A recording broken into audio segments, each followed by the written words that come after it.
বিচার বিভাগ এবং মাননীয় বিচারকগণ যদি বিবেক, সংবিধান এবং সৃষ্টিকর্তার প্রতি দায়বদ্ধ থাকেন, তাহলে যে সে দেশে ন্যায় বিচার প্রতিষ্ঠা হয় আজ 18 বছর পরে তা প্রমাণিত হলো বাংলাদেশ সুপ্রিম কোর্টের আপিল বিভাগের 27 BCS-এর শেষ রায়ের মধ্য দিয়ে। দেশের নির্বাহী বিভাগ সম্পূর্ণ অন্যায়ভাবে রাজনৈতিক কনসিডারেশনে প্রায় 1200 মধ্যবিত্ত এবং নিম্ন মধ্যবিত্ত করে ছেলেরা যারা বিভিন্ন বিশ্ববিদ্যালয় থেকে লেখাপড়া শেষ করে 27 BCS উত্তীর্ণ হয়েছিল তাদেরকে বাদ দেওয়া হয়েছিল। নির্বাহী বিভাগের এই বেআইনি সিদ্ধান্ত বাংলাদেশের সুপ্রিম কোর্ট বৈধতা দিয়েছিল। আজ সেই রায়ের মাধ্যমে সে বৈধতাকে অবৈধ করে, সে আগের বৈধতাকে অবৈধ ঘোষণা করে আপিল বিভাগের রায় পুনর্বিবেচনা করে হাইকোর্টের রায় বহাল করা হয়েছে এবং আপিল বিভাগের আগের রায় বাতিল করা হয়েছে। আলহামদুলিল্লাহ। আমরা এই যে 18 বছর ধরে এই আইনি লড়াইটা চালাচ্ছিলাম, এটা পৃথিবীতে একটা নজিরবিহীন ঘটনা যে এত বড় একটা অসংখ্য বিচারপ্রার্থী মানুষ 1200 জন প্রায় সুদীর্ঘ 18 বছর ধরে এই লড়াইটি চালিয়ে গেছে। আজকে বিচার বিভাগের, গতকাল আমরা আপনাদের সামনে বলেছি, বিচার বিভাগের যে ক্ষতিটা হয়েছিল, বিচার বিভাগের যে দায়টা রয়েছে, সেই দায় থেকে কিছুটা হলেও দায় মুক্তি হবে আজকের এই রায়ের মধ্য দিয়ে। এই রায়ের ফলে ইনশাআল্লাহ প্রায় 1200 জন যারা চাকরিতে যোগদান করতে চাইবে তারা তাদের 27তম ব্যাচে ইতিমধ্যে যারা নিয়োগপ্রাপ্ত হয়েছেন তাদের সঙ্গে নোশনাল সিনিয়রিটি পাবেন, অর্থাৎ ধারণাগত জ্যেষ্ঠতা সহ তারা চাকরিতে নিয়োগ পাবেন ইনশাআল্লাহ।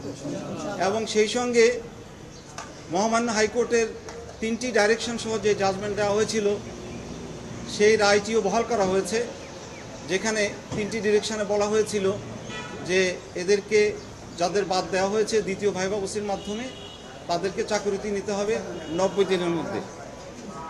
বলা হয়েছিল যে তাদের জ্যেষ্ঠতা ইন অ্যাকর্ডেন্স উইথ ল হবে। বলা হয়েছিল যে ইতিমধ্যে যারা 27 BCS-এর মাধ্যমে যোগদান করেছে তাদের জন্য চাকরির কোনো অসুবিধা না হয়, সেটাও আইনানুগভাবে নির্বাহী বিভাগ দেখবে। তো আপনারা এই লড়াইয়ে আমাদের সঙ্গে ছিলেন, আমরা যারা আইনজীবী ছিলাম। এই 18 বছর ধরে একটা অসম্ভব কঠিন লড়াই ছিল, অ্যাগেনস্ট অল অডস, একটা আনফ্রেন্ডলি এনভায়রনমেন্টের মধ্যে আমরা এই মামলাগুলো তখন করেছিলাম। কিন্তু আজ এই রায়ের মধ্য দিয়ে যে ন্যায় বিচার প্রতিষ্ঠা হলো, দুটো জিনিস পরিষ্কার হলো। সেটা হলো, যেটা আপনাদের আগে বলেছি, যে বিচার বিভাগের মর্যাদাটা সমুন্নত হলো। বিচার বিভাগ যে নির্বাহী বিভাগের হাতিয়ার হিসাবে ব্যবহৃত হয়ে পলিটিক্যাল কনসিডারেশনে এই দেশের মানুষ হওয়া সত্ত্বেও ন্যায় বিচার থেকে এদেরকে বঞ্চিত করেছে, সে দায় থেকে বিচার বিভাগ মুক্ত হলো। আর দ্বিতীয় যেটা হলো, ভবিষ্যতের জন্য একটা দ্বার উন্মোচিত হলো। সেই দ্বারটা হলো এই যে আস্থাহীনতা তৈরি হয়েছিল বিচার বিভাগের এবং মানুষের যে বিচার না চাওয়ার যে অনীহা তৈরি হয়েছিল, আজকে এই রায়ের মধ্যে দিয়ে বাংলাদেশের সকল মানুষকে এই মেসেজটা দেওয়া যায় যে ন্যায় বিচার করা শুরু হয়েছে। আপনারা দেখেছেন 5ই আগস্টের পর থেকে, এবং ইনশাআল্লাহ এই ন্যায় বিচার যদি অব্যাহত থাকে এদেশের সকল ডেসিমেটেড ইনস্টিটিউশনসগুলো সবই আবার ঠিক হবে ইনশাআল্লাহ। মানুষের অধিকার প্রতিষ্ঠা হবে, আইনের শাসন প্রতিষ্ঠা হবে।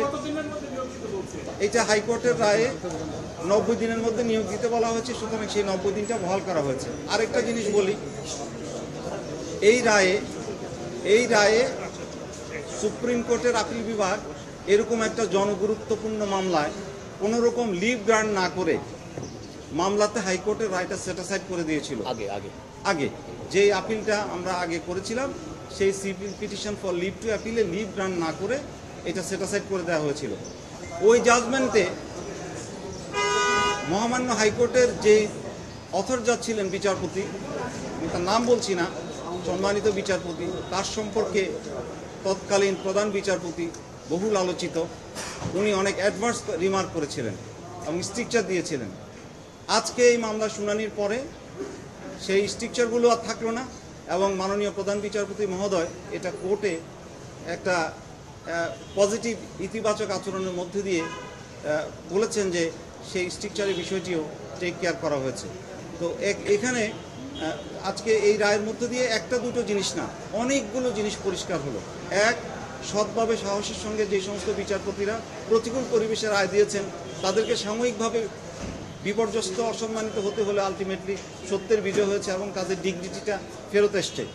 সেই সঙ্গে বাংলাদেশের এই সাধারণ গরিব মানুষের ছেলেরা যারা বিসিএস দেওয়ার স্বপ্ন নিয়ে বিশ্ববিদ্যালয়ে ভর্তি হয়, তাদেরকে আর পলিটিক্যাল কনসিডারেশনে এইভাবে বাদ হইতে হবে না। তৃতীয় হলো ন্যায় বিচার যা হারিয়ে যাচ্ছিল তা আবার প্রতিষ্ঠিত হলো ইনশাআল্লাহ। আপনাদের সবাইকে ধন্যবাদ। আইনজীবী প্যানেলের পক্ষ থেকে আমাদের lead lawyer senior advocate Salauddin Dolon সাহেব যেটা বলেছেন, তার সঙ্গে আমি শুধুমাত্র এতটুকু অ্যাড করতে চাই, যে কোনো শিক্ষিত বাংলাদেশের প্রেক্ষাপটে যে কোনো তরুণের প্রথম স্বপ্ন থাকে বিসিএস পরীক্ষা এবং বিসিএস কোয়ালিফাই করা। আপনারা জানেন যে শুধুমাত্র রাজনৈতিক বিবেচনায় ১/১১ সরকার একদম নিয়ম আইন উপেক্ষা করে তৎকালীন বিএনপির আমলে যোগ্যভাবে নির্বাচিত হওয়া সত্ত্বেও তাদেরকে বাদ দিয়েছে। এই দীর্ঘ আইনি প্রক্রিয়ায় যারা দীর্ঘদিন পর্যন্ত এই লড়াই সংগ্রাম করেছেন, যে সমস্ত শিক্ষার্থীরা তাদের যে সমস্ত স্বপ্ন কখনো ভেঙেছে কখনো গড়েছে, আমি মনে করি দীর্ঘদিন পর্যন্ত তারা আদালতের বারান্দায় যেভাবে ন্যায় বিচার প্রত্যাশা করেছে, আজকে রায়ের মাধ্যমে সেই ন্যায় বিচারটি প্রতিষ্ঠিত হলো। আরেকটি রায়টি হচ্ছে যে ইতিপূর্বে আপিল বিভাগ, যে কথা সালাউদ্দিন দোলন সাহেব বলেছেন, ইতিপূর্বে আপিল বিভাগ লিভ গ্রান্টিং ছাড়া হাইকোর্টের দেওয়া রায়, যে রায়টি এই ১১৩৭ জন বিসিএস উত্তীর্ণ প্রার্থীর পক্ষে ছিল, সেই রায়টি বাতিল করে লিভ গ্রান্টিং ছাড়া যে রায়টি ইতিপূর্বে আপিল বিভাগ দিয়েছিল, আজকে রায়ের মাধ্যমে সেই রায়টি বাতিল হলো। অর্থাৎ আপিল বিভাগ আজকে পূর্বের আপিল বিভাগের দেওয়া রায় বাতিল করলো এবং হাইকোর্ট বিভাগের যে রায়ে এই ১১৩৭ জন ব্যক্তির চাকরি ফিরিয়ে দেওয়ার ব্যাপারে নির্দেশনা ছিল, সেটি পুনরুজ্জীবিত হলো।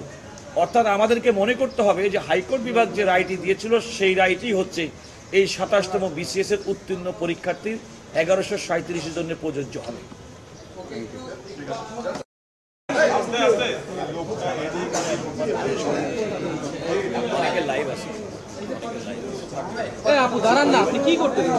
এই রায়ের মাধ্যমে প্রমাণিত হলো যে ন্যায় বিচার প্রতিষ্ঠা সংগ্রাম কখনো ব্যর্থ হয় না। আর আমি আহ্বান জানাবো, যারা নতুন করে চাকরি পাবে তারা যেন দেশ গঠনের কাজে আত্মনিয়োগ করে এবং বাংলাদেশের এই শূন্য জায়গায় ছাত্রদের প্রতি শ্রদ্ধা নিবেদন করে ন্যায় নিষ্ঠার সহিত নতুন বাংলাদেশ গঠনের ক্ষেত্রে তারা যেন আপ্রাণ ভূমিকা রাখে, এই আহ্বান সকলের প্রতি।